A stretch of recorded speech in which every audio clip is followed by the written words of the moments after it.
This machine is a drill press. It's a good machine for drilling holes at precise angles, just drilling holes in general, and it's good for cutting holes in wood or metal or plastic.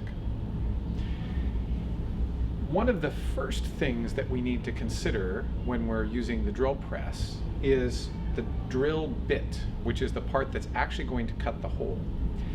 We have a little set of drill bits here, and on the circle, the diameters of the drill bits are marked so you can pull out the right size.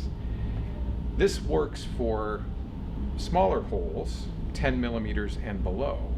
If you need a bigger hole, over in the drawers, we have a set of Forstner Bits. These are specialized bits for designed larger holes, and you can grab the one that you need and then put it back after you're done in the Forstner Bit kit. For this exercise, I'll just use one of the standard bits.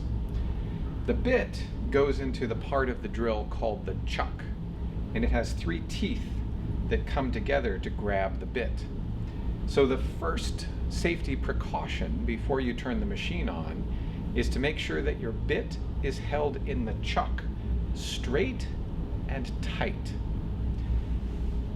You slide the bit up between the teeth and only as far as there is a solid shaft. Please don't put the teeth together on the cutting edges of the bit. I hold that there, and then I can tighten it by spinning the black collar while I hold the silver collar still. Now it is nice and finger tight. It is not super tight yet, and if I try to drill at this point, the chuck will spin and the bit will stop as soon as I hit wood because it's not tight enough. But at this point, I can do a quick check to see that the bit is in straight. I can turn the machine on very briefly and watch that bit. And if it turns around itself in a straight line like it just did, then it's all straight and I can tighten it fully. There are some other scenarios that are possible. One of those is that the bit could be caught between the teeth at an angle. And if that happens,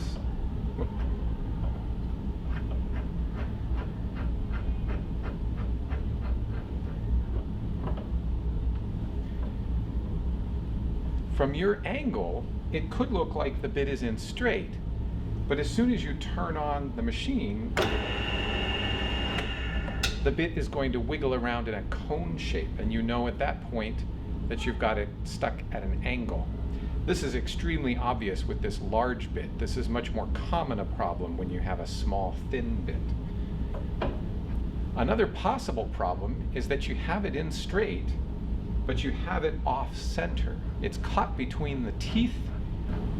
So I'll switch to a smaller bit because this one is difficult to demonstrate with a large bit to get the jaws to catch it. But if it's off center, it can look very straight from some perspectives. But when you turn it on briefly, you will see it spin around in a circle, not a cone, but around a larger circle. And you know that it's off center.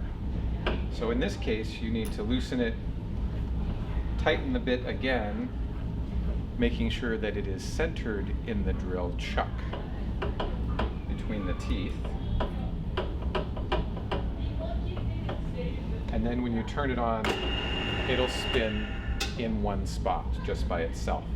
Now it's in straight. Up here, there is a chuck key, and this fits into the holes of the chuck so that the gears on the key mesh with the gears on the chuck.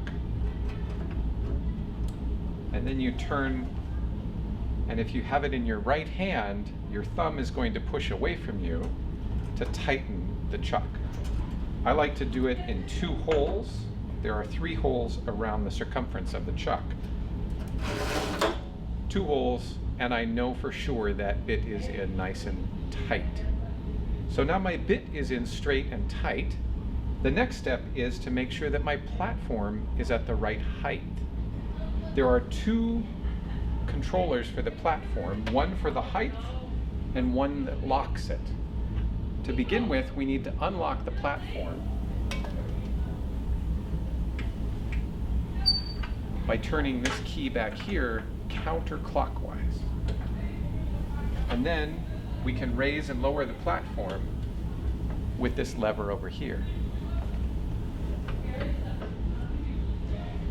Once we have it at the right height, we will be able to lower the drill bit through the wood and into the hole in the platform.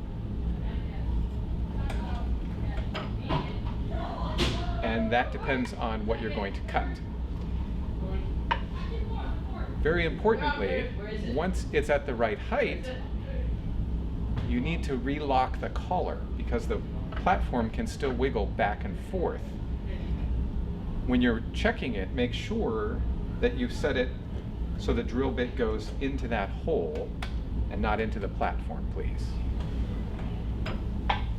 So now I will relock the column by spinning this clockwise until it is nice and tight. And now my platform cannot move. My bit is in straight and tight. My platform is at the right height. Now I need to make sure that my piece of wood will not wiggle. This clamp I can spin around and then simply lock down, and my piece of wood is set. For a smaller piece, this might be sufficient. If you have a very large piece, you may need to get a second clamp from the shelf and add it to the other side to make sure it doesn't spin. I now have a straight, tight bit, a right-sized platform, and a held-down piece of wood. I'm ready to hit the on button.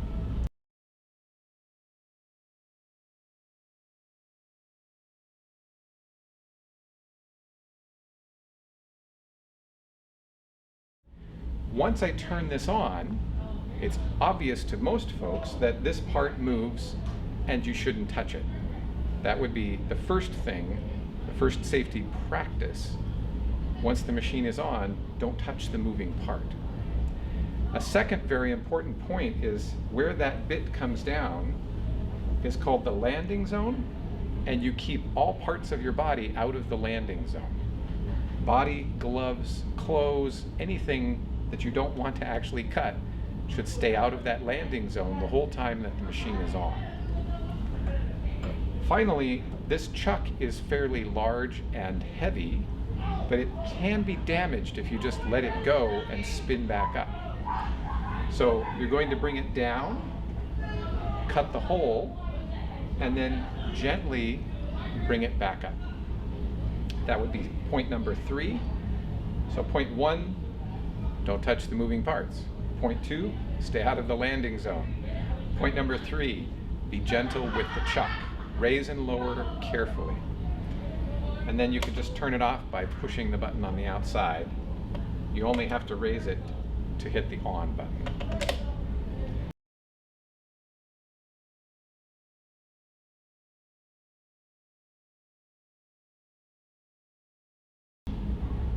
Finally, at the end, when you're done, please remove that bit and put it away so the machine is ready for the next person.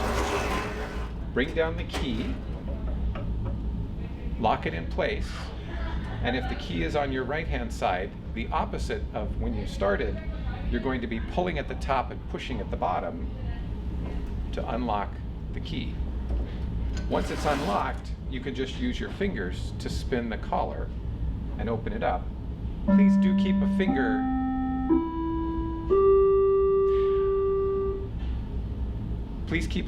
on the drill bit so that it doesn't fall through.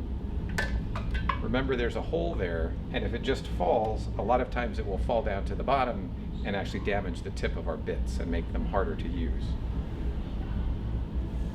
If you're using the standard bit, please put it away in the smallest hole in which it fits. Don't take one and just put it in a bigger hole. Find the smallest hole it fits in, because that's the hole at which it's labeled accurately.